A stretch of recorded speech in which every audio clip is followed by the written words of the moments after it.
येळकोट येळकोट जय मल्हार, लक्ष्मी आईच्या नावानं चांग भलं अशा जयघोषात सातारा जिल्ह्यातील मलवडी येथे श्री मल्हारी म्हाळसाकांताचा रथोत्सव उत्साहात पार पडला।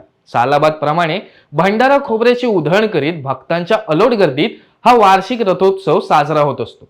यावर्षी देखील मोठ्या संख्येने भाविकांनी श्रींच्या दर्शनासाठी गर्दी केलेली पाहायला मिळाली।